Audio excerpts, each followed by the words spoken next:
Welcome to the Deep Dive. This is where we take those huge figures from history, from pop culture, and we really dig into the sources to figure out, what actually made them tick. Mhm. Today, we are diving deep into the life of Charles Monroe Schulz. I mean, this is the man whose simple drawings pretty much define the emotional landscape of the whole 20th century. Yeah, and when you say huge figure, Schulz, he's almost in his own category when it comes to scale. Think about it. He drew 17,897 peanut strips. 17,000, wow. Yeah, over almost 50 years. And that number, it translates into this incredible global reach. At its peak, Peanuts was running daily in like 2,600 newspapers Okay. across 75 countries, translated into 21 languages. And the money, it was generating over $1 billion a year at one point. $1 billion annually. From a comic strip about, let's be honest, a perpetually depressed kid and his very imaginative dog. It's wild. It is. But the core of it, the thing that makes it last, it's not really the billions, is it? No, definitely not. It's those small moments, right? The quiet failures, the neuroses, the unrequited love.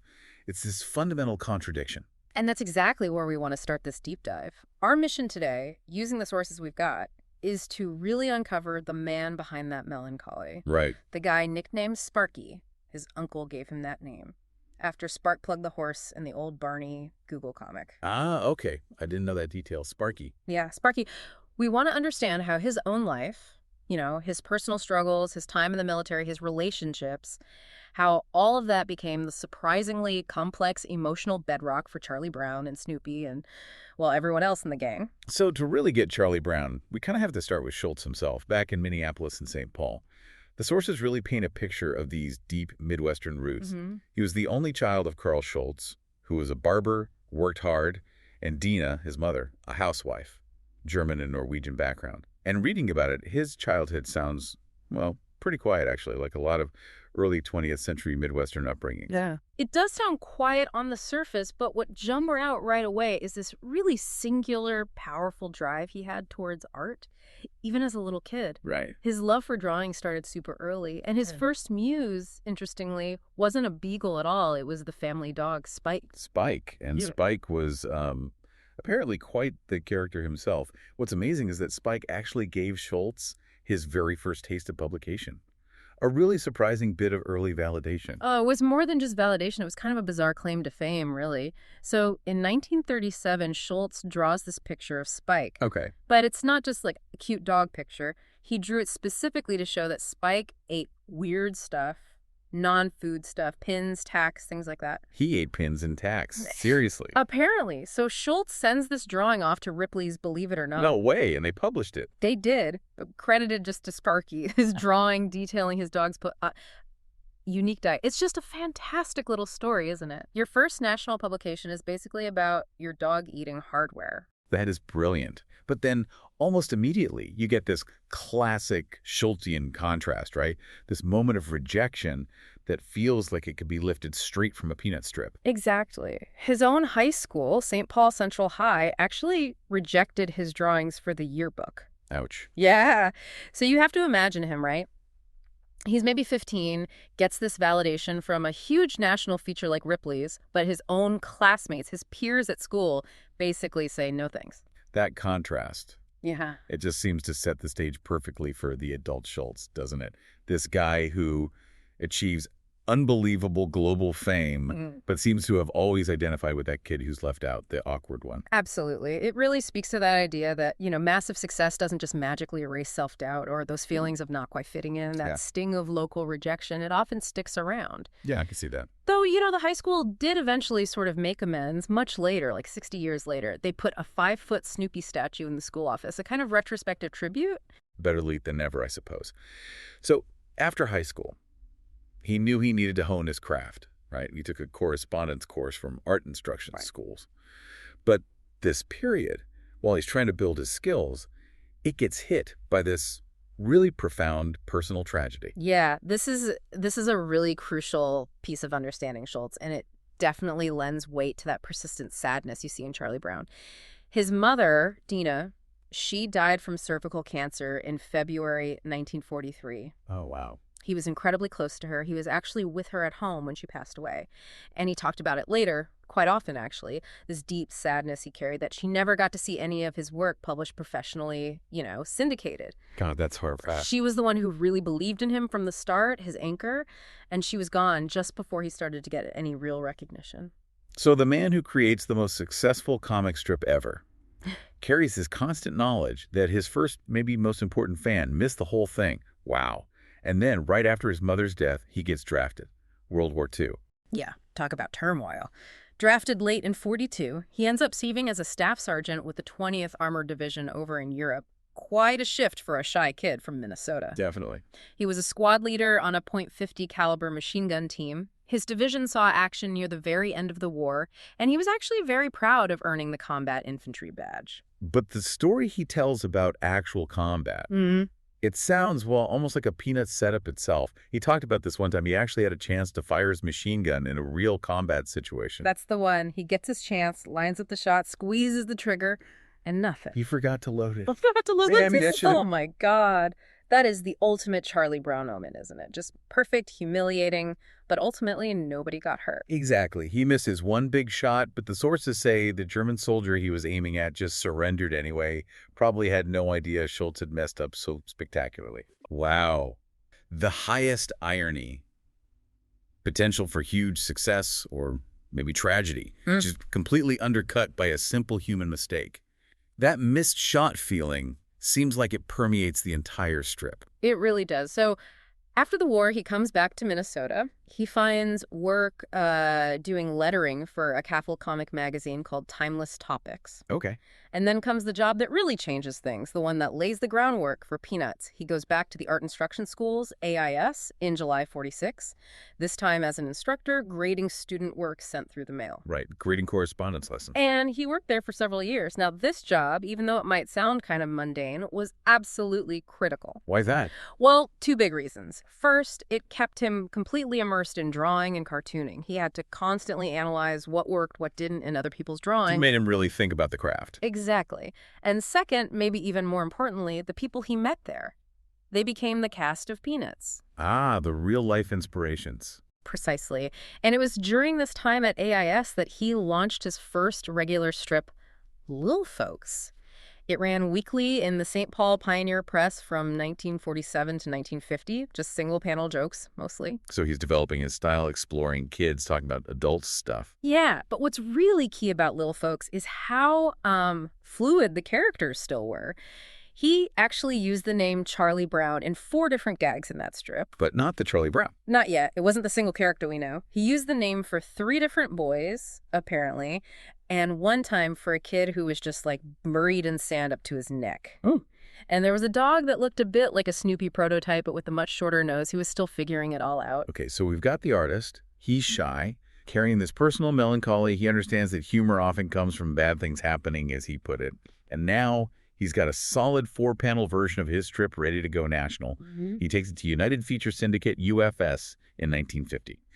And they love it, but there's always a but, isn't there? They immediately want one big change. Yeah, the title. They insisted he change it from Lil Folks. The Syndicate guys were worried about legal stuff. Apparently, the name was too close to some other features already out there. So what happened? Schulz gave them a list of other possible names, and the Syndicate picked one off that list. Peanuts. Peanuts. And this becomes like the great professional thorn in his side for the rest of his life, right? Yeah. Even though he technically offered it as an option, he absolutely hated that name. Hated it. Viscerally. He felt it was just a shallow, silly title and made it sound like, the peanut gallery at a show or just a bunch of little things scattered around. He felt it completely missed the depth he was going for. Yeah, he's trying to explore existential dread through kids. Yeah. And they name it like it's for toddlers. Exactly. He saw it as totally undignified. But despite how much he hated the name, the strip launched on October 2nd, 1950. And pretty quickly, it proved that the content was way more powerful than the title he disliked. And that launch. Yeah. That was basically the start of this almost unbelievable run of pure dedication. The amount of work is just, it's hard to even comprehend. It really is. He wrote and drew every single one. Nearly 18,000 strips. All by himself. A singular, lifelong effort that only stopped when he died. That commitment, that daily grind. It's almost frightening to think about. Maintaining that quality, that consistency for 5 decades. The Forces point out the only time reruns ever ran while he was alive was for a 5-week break Right. in late 1997. It's 5 weeks. 5 weeks to celebrate his 75th birthday. Other than that, it was basically 47 straight years of daily solo production. Incredible. And that complete control, that wasn't just for the newspaper strip, right? When Peanuts blew up and moved to TV, especially with a Charlie Brown Christmas in '65, he kept that same iron grip. Absolutely. That Christmas special was huge. Won an Emmy, catapulted the strip into a whole new level of pop culture consciousness, and Schulz wrote or co-wrote all the TV specials that followed, and the 4 animated movies, too. That creative control feels really important for Peanuts. It was vital. It meant that, unlike a lot of syndicated characters that get handed off and diluted over time, the core feeling of Peanuts, that specific blend of sweetness and, melancholy sarcasm, it never really got watered down by the Hollywood machine. He made sure of it. And we sometimes forget, this wasn't the only thing he was drawing during those incredibly busy years. He had a couple of other projects going on at the same time, even if they didn't last as long. Yeah, his output was just immense. He did have that sports-focused strip for a bit. It's only a game. Ran from 57 to 59. Interesting, given how much he loved hockey later on. Right, maybe testing the waters. And then, maybe more surprisingly, considering his religious background, he did a gag cartoon series called Young Pillars. Young Pillars. Yeah, from 1956 to 65. It focused on teenagers and ran in Youth, which was a magazine linked to the Church of God. Huh. So that gives us a little window into the kind of moral and spiritual stuff he was thinking about back then. Definitely. Before he fully poured all those existential questions into Charlie Brown and Linus, he was also doing commercial illustration work on the side. He did the drawings for 2 of Art Linkletter's huge bestsellers, Kids Say the Darndest Things, in 57 and 61. Makes sense, tapping into that ability to capture how kids think and talk. And he illustrated a book of letters called Dear President Johnson in 1964. His name was just everywhere, attached to all sorts of high-profile things, but he always managed to keep Peanuts itself pure. Okay, so now we get right to the core of it, right? How did Schulz take his own, often complicated personal life and just pour it directly onto the comics page? Yeah, this is where the stats stop and the psychology really kicks in. What really hits me, looking through the sources, is just how much Charlie Brown was Schulz. Not just inspired by him, but almost a direct avatar. It was definitely a self-portrait. Now, the name itself, Charlie Brown, that came from a coworker back at art instruction schools, apparently the real Charlie Brown looked nothing like the comic character. Oh, yeah. But the personality, that shy, anxious, withdrawn feeling, that was pure Schulz.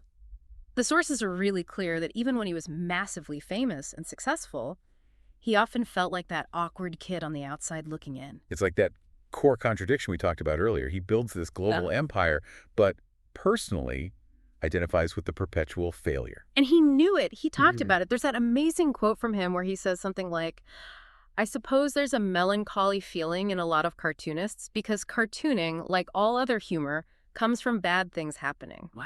He wasn't just going for cheap laughs or slapstick. He was processing his own internal stuff, his own bad things happening. So when we see Charlie Brown fail, the kite gets eaten by the tree again, the baseball team loses again, he can't talk to the little red-haired girl again, those aren't just random jokes. No, they're like the daily little manifestations of that core feeling. It's actually a pretty sophisticated kind of public self-therapy played out for millions of people every day. And that direct line from his life extends to the other characters too, right? Right. Grounding the whole fantasy world in something real. Oh, absolutely. Snoopy, obviously the breakout star, he was inspired by Schultz's childhood dog, Spike, the one who ate the pins and tacks. Right, Spike. Now, the sources are clear. Spike was actually a pointer, not a beagle like Snoopy. But apparently, if you look at old family photos, there's a certain physical resemblance and definitely that eccentric personality that Schulz first captured way back in that Ripley's drawing. And the level of specific detail he pulled from his life is just incredible.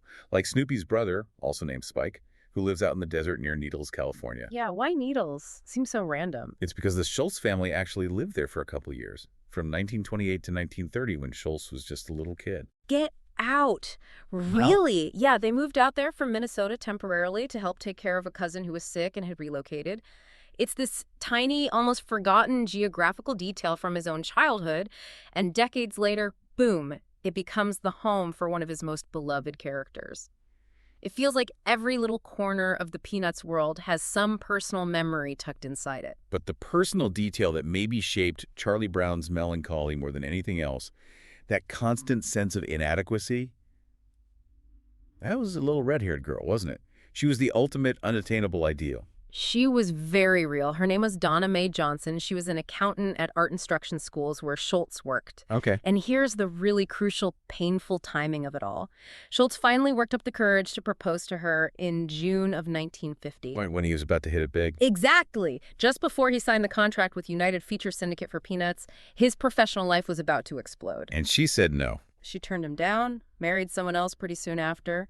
So here he is on the verge of this incredible success, but the thing he wants most on a personal level. Completely denied. That one specific, unrequited love, it basically became the template for Charlie Brown's romantic failures for the next 50 years. That explains so much. It's not just random failure. It's that specific pain of success in one area right alongside total heartbreak in another. That's why it resonates, I think. And even the smaller characters, their names came straight from his life, too. Linus and Shermy, named after his friends, Linus Moore and Sherman Plepler. Peppermint Patty, the confident, sporty girl, inspired by his cousin, Patricia Swanson. And the name itself, Peppermint Patty, apparently just came from a dish of peppermint candies he saw sitting in his house one day. He just plucked details from everywhere. Constantly blending reality and fiction. And maybe one of the most famous specific lines in the whole strip, Sally calling Linus her sweet baboo. Yeah. Where did that come from? It's so quirky. It came directly from his home life. Jean Schulz, his second wife, used to call him that as a term of endearment. No way. Yes. She mentioned she called him Sweet Baboo, and apparently, 6 weeks later, there it was, coming out of Sally's mouth in the comic strip. Just an almost instantaneous pipeline from his private life right into the public consciousness. Okay, so moving from those really intimate details into the more public professional sphere, Schulz achieved such massive scale that inevitably meant dealing with huge public interest, huge amounts of money, and, well, professional rivalries. Yeah, and what's really fascinating here is the relationship, or maybe the tension, with Jim Davis, the creator of Garfield. It seems really complex. How so? Well, on one side, Schulz apparently saw Davis as his biggest rival. The sources say he really disliked what he saw as Garfield's sort of low, broad appeal approach. He thought it was too commercial, too focused on easy gags. Right, the philosophical versus the gag-a-day strip. Exactly. And he was reportedly pretty jealous when Garfield started outselling Peanuts merchandise and becoming incredibly popular in the 80s. Okay, so there's definite friction there. But despite that personal feeling about the style of the comic, Schulz actually acted as a really important mentor to Jim Davis, especially on the business side of things. That seems counterintuitive, helping your biggest rival. It speaks volumes about Schulz's character, I think. His commitment to cartooning as a whole. He knew the business of merchandising and franchising inside and out better than almost anyone, and he shared that knowledge with Davis, gave him advice. That's pretty generous. But here's the really surprising detail, the one that blows me away. Davis himself says that Schulz actually helped him redesign Garfield. What? Redesign the actual character? Yeah. Davis was apparently struggling. The original Garfield was, much fatter, walked on all fours mostly. It was hard to animate him for TV specials or get him to do physical comedy easily. So Schulz, his main rival, apparently stepped in and sketched out a different version. Slimmer, stood up more on two legs, had that little pot belly, a version that was easier to animate and merchandise. Schulz literally helped his biggest competitor become even more commercially successful. Wow. That's actually remarkable. Guiding someone whose work you fundamentally disagree with on an artistic level, that shows a huge dedication to the cartooning community itself. It really does. And he showed respect for other cartoonists, too, like Rob Armstrong, who created Jumpstart. In a 1994 TV special, Schulz gave Franklin Peanut's first black character, who'd been around since '68 but never had a last name, the last name Armstrong. It was a direct public nod of respect to Rob Armstrong. That's a classy move. And we also see his own artistic influences popping up, right? He clearly admired other creators. Oh, yeah. He often cited guys like Milton Caniff, Terry and the Pirates, and George Harriman, Crazy Cat, real innovators of the comic strip form, and Bill Mauldin, the famous World War II cartoonist. The Willie and Joe guy. That's him. Snoopy actually visits Bill Mauldin in the strip every Veterans Day. It's a recurring tribute. And his interests went beyond just comics, didn't they? He had some serious obsessions. He did. Cinema, for one. He was famously obsessed with Orson Welles' Citizen Kane.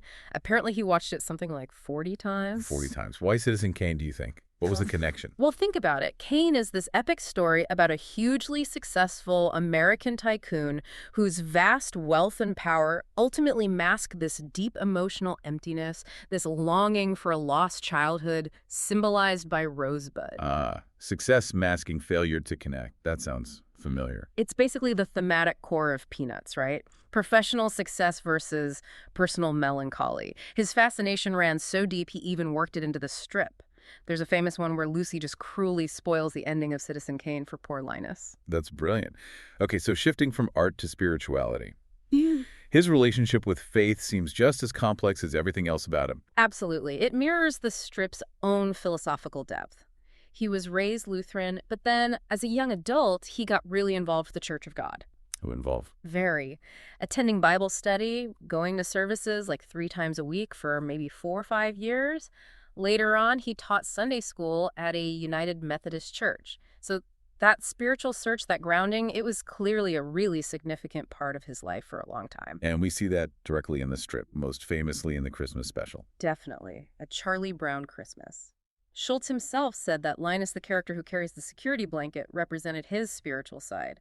And of course, the climax of that special is Linus walking center stage and reciting the nativity story straight from the Gospel of Luke. Such an iconic and frankly brave moment for network television back then. It really was. But like many people, his views evolved over time. Later in life, he described himself as leaning more towards secular humanism. What did that mean to him? He was careful to define it. Not atheism, necessarily, but more a focus on the responsibility humans have to each other, to the world. Focusing on morality, on action, rather than strict religious doctrine. But his wife, Jean, she offered a slightly different perspective, didn't she? She did. She insisted he remained a deeply thoughtful and spiritual man, but one who found God, quote, mysterious, and much more complex than simple answers or easy statements could capture. That internal wrestling, that honesty about the complexity, feels very true to his work. And that complexity came right out into the open during a challenging family situation involving his daughter, Amy. Yeah, when Amy joined the Church of Jesus Christ of Latter-day Saints, Schulz, who was already kind of wary of organized religion by that point, was apparently quite upset. How did he react? The sources say he told her quite directly he thought the church was a hoax, which is pretty blunt.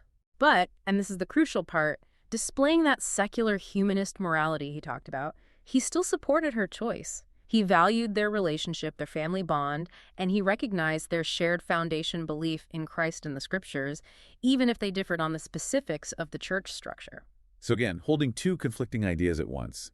Skepticism about the institution, but deep support for the individual person. Classic Schulz. Exactly.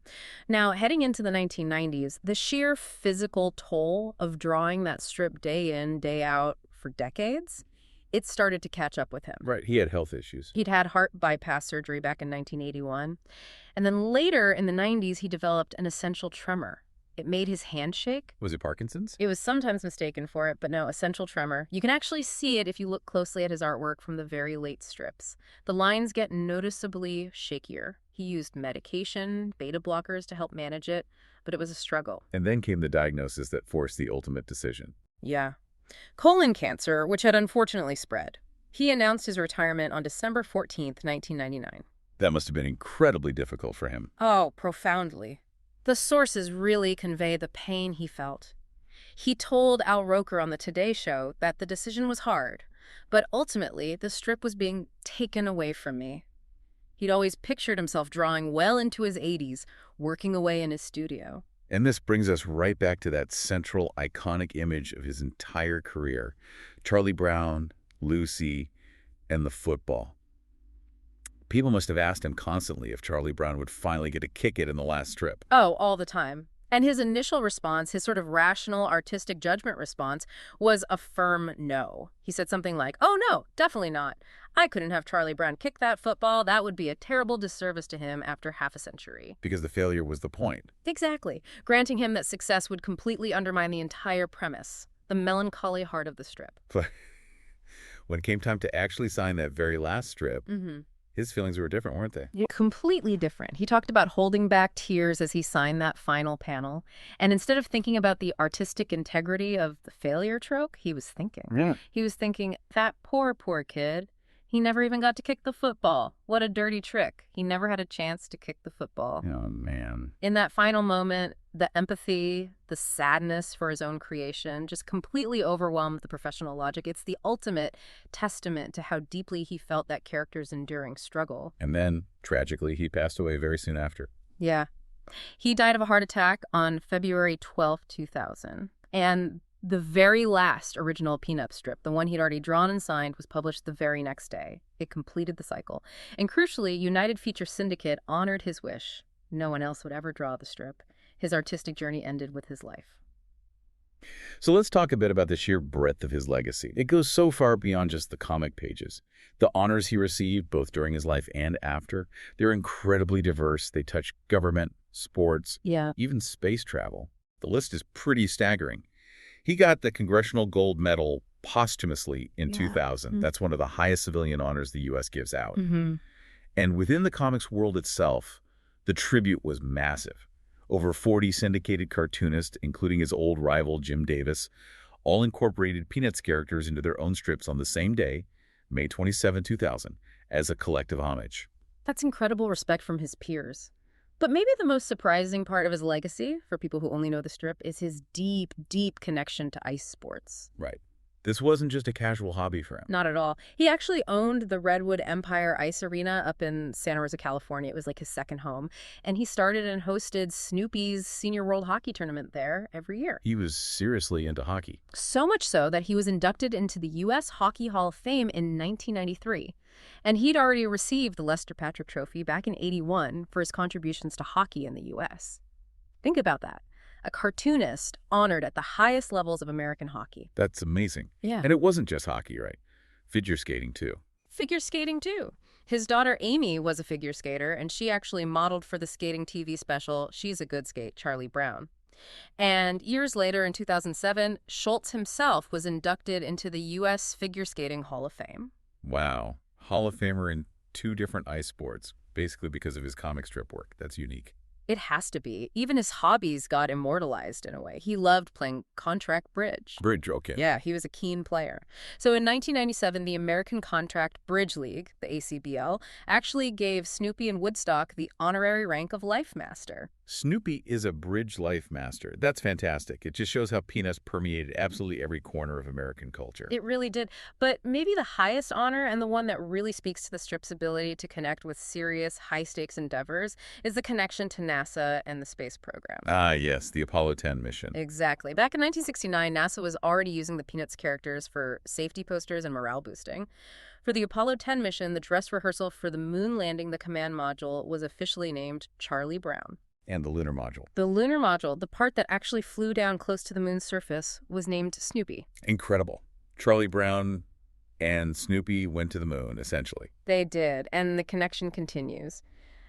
Astronauts wear this communications cap, the headset thing under their helmets. Yeah. It's universally nicknamed the Snoopy cap because its shape, white with black ear coverings, looks like Snoopy's head. Ah, perfect. And even today, NASA gives out the Silver Snoopy Award. It's a really prestigious internal award given by astronauts to employees and contractors who've done outstanding work for flight safety or mission success. Snoopy is literally a symbol of safety and excellence at NASA. His physical legacy is still very present, too, isn't it? Oh, yeah.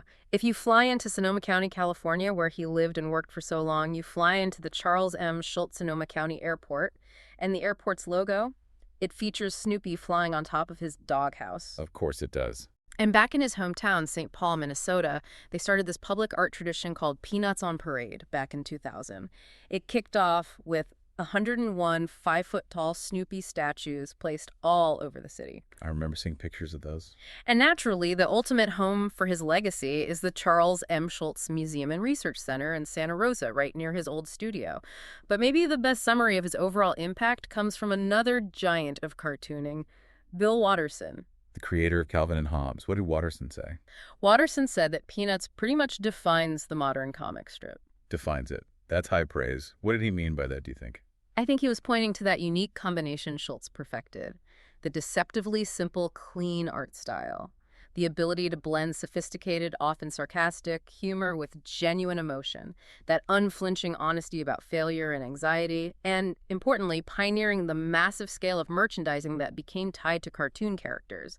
Schulz basically created the template for the modern, introspective, yet commercially huge comic strip. Everyone who came after had to react to what he'd done. He set the bar. So we've done this deep dive, looked through all these sources on Charles M. Schulz, and what really stands out is this incredible, powerful, and really nuanced picture. You see this profound connection between his own life, shy, kind of withdrawn, carrying that melancholy from his mother's death, the sting of the little red-haired girl's rejection, his wrestling with faith, his professional self-doubts, Yeah. and how he somehow managed to package all that complexity into these incredibly simple drawings, these clean lines. He created something with mass appeal that generated billions, shaped childhoods globally, but was always rooted in his own very specific, often sad experiences. He was this major figure, right? Highly honored, owned an ice rink, had his characters literally go to the moon, yet right up until that very last moment with the football, he never stopped seeing himself as Charlie Brown. That fundamental tension, the billionaire artist who was still the kid who couldn't kick the ball, that's why the work still hits so hard, I think. For you listening, for all of us. It feels true. And just as a final thought, something to maybe chew on that builds on all this complexity. The sources mentioned that Schulz's actual home in Santa Rosa, the place he lived and worked for decades, was destroyed in the Tubbs fire back in 2017. Oh, I'd forgotten about that. Tragic. It is. And there's such a deep, almost painful irony there, isn't it? Yeah. The man who built this entire empire based on drawings of a simple little doghouse. A man whose characters constantly grappled with existential fears, with the randomness and cruelty of fate, ultimately saw his own home just wiped out by this massive, uncontrollable force of nature. What does that final, unexpected loss add to the story? To the man who said humor comes from bad things happening. It feels like it just underscores, even after his death, how the melancholy and the profound honesty of his life remain completely tangled up with his art.